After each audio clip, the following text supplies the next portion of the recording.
Assalamualaikum warahmatullahi wabarakatuh, salam damai dan sejahtera selalu. Selamat bergabung di channel Nasihat Sang Kiai. Pada kesempatan kali ini, kita akan membahas tentang Thorekoh dan pentingnya sanad keilmuan tersebut. Tapi sebelum lanjut, jangan lupa support channel ini, terima kasih.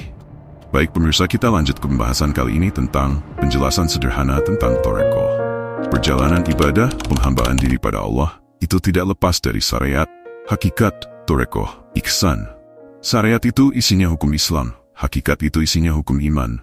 Thorekoh itu menjalankan syariat dan hakikat secara bersama-sama. Dan ihsan adalah arah yang dituju, yaitu memperbagus ubudiyah atau pelayanan kita kepada Allah. Makrifat itu adalah pos-pos yang dilewati. Makrifat itu bahasa Arab artinya mengetahui. Jika orang telah melewati suatu daerah, maka akan mengetahui daerah yang telah dilewati, walau tidak mengetahui secara keseluruhan. Jadi menjalankan Thorekoh itu ya hanya menjalankan ibadah.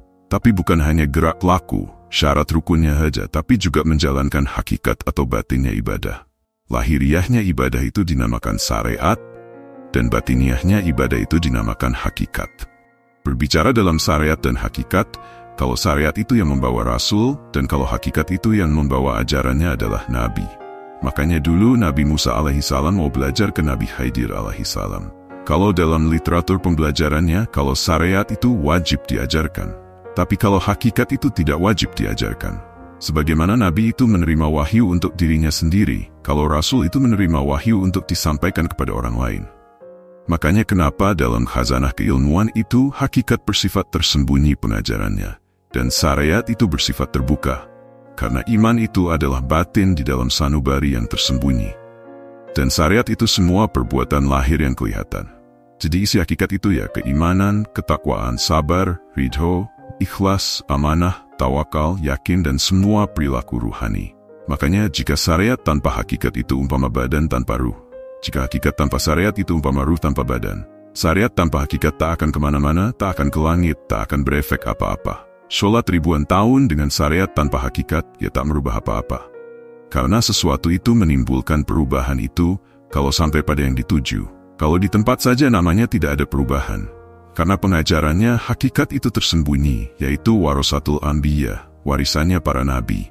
Makanya pewarisnya juga tidak membutuhkan murid, atau diperintahkan mengajarkan, tidak mencari murid atau pengikut. Beda dengan syariat, kalau syariat itu wajib diajarkan kepada semua orang Islam. Makanya ilmu hakikat itu diajarkan dari guru ke murid. Teorinya tidak bisa dicari di buku-buku atau di sembarang tempat. Kalau dalam Thorekoh 10% itu ilmu teori menjalankan amaliyah dan yang 90%-nya ilham. Karena di dalamnya ilham, maka proses pembelajarannya dengan disambungkan sanad silsilah keilmuan kepada guru-guru sebelumnya, sampai ke Rasulullah SAW, sampai ke Malaikat Jibril, sampai ke Allah Ta'ala. Sambungan ini yang akan menjaga keilmuan atau ilham itu, mengalir ke kita terlindung di bawah sambungan guru-guru. Lewat bayat atau ikatan sumpah. Ikatan sumpah inilah yang akan menjaga keilmuan itu murni, tidak disusupi oleh iblis, jin dan setan siluman. Jadi ilmu terjaga sampai ke kita sebagai penerima ilmu itu. Selama murid dalam ketaatan pada guru, maka ilmu itu akan murni tidak disusupi iblis. Tapi ketika murid itu telah tak taat lagi pada guru, maka ilmuwan itu hampir dipastikan akan disusupi iblis. Taat kepada guru itu bukan memandang jasad wadahnya guru, tapi memandang guru sebagai wasilah penyambung kepada guru, sebelum-sebelumnya dan sebelumnya, terus sampai kepada Rasulullah SAW, sampai ke Malaikat Jibril alaihissalam, sampai kepada Allah Ta'ala. Mentaati guru, maka itu sama saja dengan taat kepada semua guru silsilah dan kepada Rasulullah dan kepada Allah. Begitu juga sebaliknya, tidak taat pada guru, berarti tidak taat pada guru sebelumnya dan pada Rasulullah SAW dan pada Allah Ta'ala. Makanya bagi seorang murid, jika tidak sanggup untuk taat pada guru, sebaiknya tidak usah belajar Thorekoh. Ya tidak beda jika kita tidak sanggup taat bayar PLN. Ya sebaiknya tidak usah mengambil PLN, cukup lampu ublik saja. Kalau sudah berani mengajukan diri pasang PLN, ya harus siap bayar bulanan. Itu contoh mudahnya. Menjalankan Thorekoh itu tidak beda dengan kita pasang PLN, instalasi kabel, saklar, stop kontak, dan lampu di rumah kita. Itu umpama amaliyah, entah itu zikir, sholat, dan lain-lain. Tidak bisa nyala atau listrik dipakai atau peralatan listrik dinyalakan tanpa adanya sambungan kepada PLN, Walau semua instalasi kabel dan semua peralatan listrik sudah benar, selama belum disambungkan kepada PLN, maka aliran listrik sebagai power yang menyalakan lampu dan menghidupkan peralatan listrik di rumah takkan berfungsi.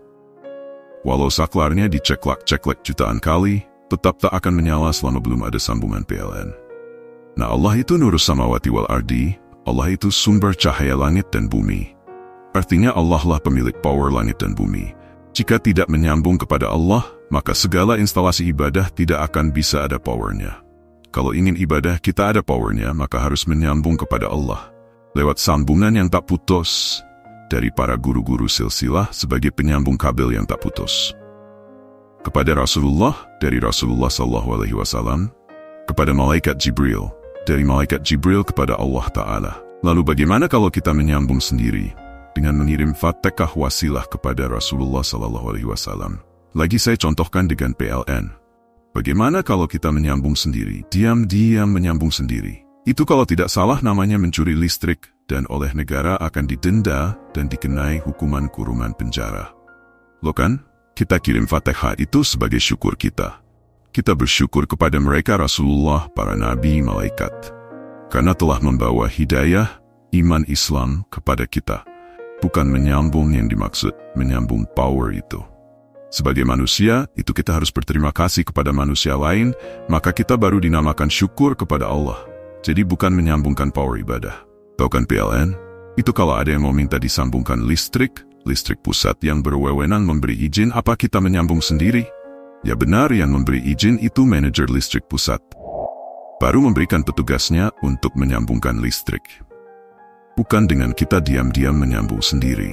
Begitu juga dalam Torekoh. Jadi petugas itu menyambungkan sambungan. Atau silsilah Torekoh itu atas izin manajer pemilik power legal yaitu Allah. Jadi tidak petugas daerah yaitu guru Torekoh dengan keinginan diri sendiri. Atau dengan kita menyambung diam-diam, kalau sambungan diam-diam. Atau menyambung tanpa izin, namanya sambungannya mungkotek atau terputus.